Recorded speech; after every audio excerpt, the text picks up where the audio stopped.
দিহিং চাহ বাগিচাৰ যুৱকক L&T ফাইনেন্সৰ কালেকশ্যন এজেণ্টৰ প্ৰবঞ্চনা। এই সন্দৰ্ভত আৰক্ষী থানাত এজাহাৰ দাখিল। কপালৰ ঘাম মাটিত পেলাই মাৰ্ঘেৰিটাৰ দিহিং চাহ বাগিচাৰ যুৱক বিভীষণ মুণ্ডাই ৭০,০০০ টকা ডাউন পেমেণ্ট দি L&T ফাইনেন্সৰ পৰা পালচাৰ NS 125 এখন ক্ৰয় কৰিছিল। কিন্তু ৬ মাহৰ পিছত বিভীষণ মুণ্ডাই ফাইনেন্স ছেটেলমেণ্ট কৰাৰ নিমিত্তে L&T ফাইনেন্সৰ এজেণ্ট পংকজ দাসৰ সৈতে যোগাযোগ কৰে। ৬ মাহৰ পিছত তিনিচুকীয়াৰ লাইপুলিস্থিত কাৰ্যালয়ত ভিডিঅ' কৰি পংকজ দাসৰ হাতত মাৰ্ঘেৰিটাৰ দিহিং চাহ বাগিচাৰ বিভীষণ মুণ্ডাই ৭০,০০০ টকা দি ছেটেলমেণ্ট কৰে। যদিও L&T ফাইনেন্সে বিভীষণ মুণ্ডাক টকা বিচাৰি হাৰাশাস্তি কৰি আহিছে, জানিব পৰা মতে L&T ফাইনেন্সৰ পংকজ দাস বিভীষণ মুণ্ডাই দিয়া ৭০,০০০ টকালৈ পলায়ন কৰিছে। এতিয়া প্ৰশ্ন হয়, L&T ফাইনেন্সে কিহৰ বাবে পংকজ দাসৰ দৰে কৰ্মচাৰী নিয়োগ কৰিছে? দিহিং চাহ বাগিচাৰ বিভীষণ মুণ্ডাই ফাইনেন্স ছেটেলমেণ্ট কৰা ভুল হ'ল নেকি? আজি বিভীষণ মুণ্ডাৰ পৰিয়ালবৰ্গই মাৰ্ঘেৰিটা থানাত L&T ফাইনেন্স আৰু পংকজ দাসৰ বিৰুদ্ধে এজাহাৰ দিবলৈ আহে যদিও মাৰ্ঘেৰিটা থানাই তিনিচুকীয়া থানাত গোচৰ দিবলৈ কয়। এতিয়া এজাহাৰ দাখিল কৰাৰ পিছত প্ৰশাসনে L&T ফাইনেন্স আৰু ধৃত পংকজ দাসৰ ওপৰত কেনেধৰণৰ ব্যৱস্থা গ্ৰহণ কৰে সেয়াই হ'ব লক্ষণীয়।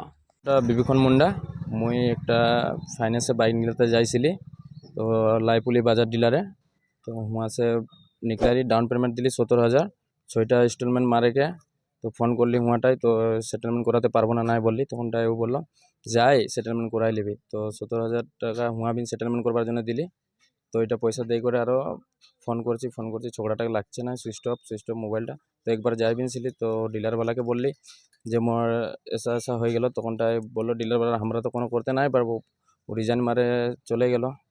তখন আমরা থানা में बिन गेली हिजुगुड़ी थाना, तो वहाँ से बोललो যে এখন পুরা এটা মানে কাগজটা জালি কাগজ দিয়েছে বলে করে এতনাই বললো। তখন আরও এটা ডিব্রুগড় L&T ফাইন্যান্সে কলটা আসতে থাকে। লটার নাম কি? লটার নাম পংকজ দাস।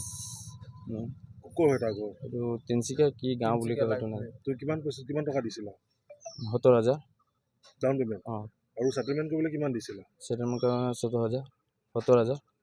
তেতিয়া কি বুলি ক'লে? সেটেলমেন্ট তো হয়ে যাবে বলে ওরা বললো, তখন তো কারো সেটেলমেন্ট হয়ে যাবে বলে করে তো বললো, এখন তো কাগজটা আর দেয় নাই কি সেটেলমেন্টের পুরো কাগজ এক্সট্রা দিল, তো ওটা আমি জালি কাগজ দিয়ে দিয়েছি আর কি ঢুকাই করে।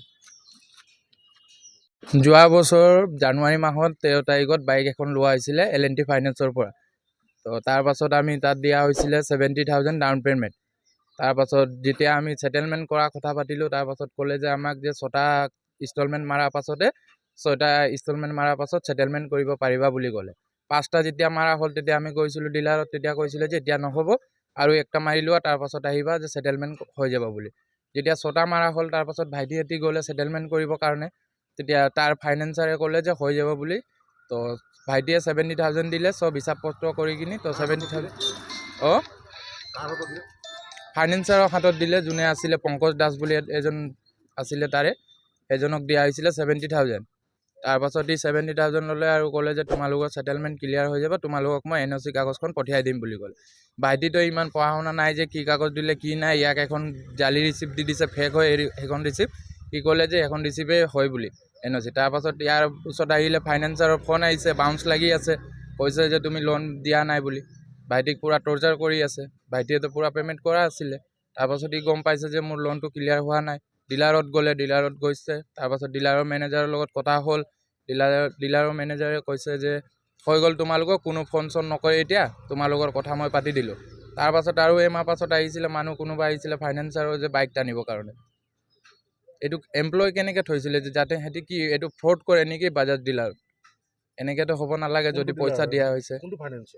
L&T ফাইনেন্স হয়, লাইপুলি তিনিচুকীয়া।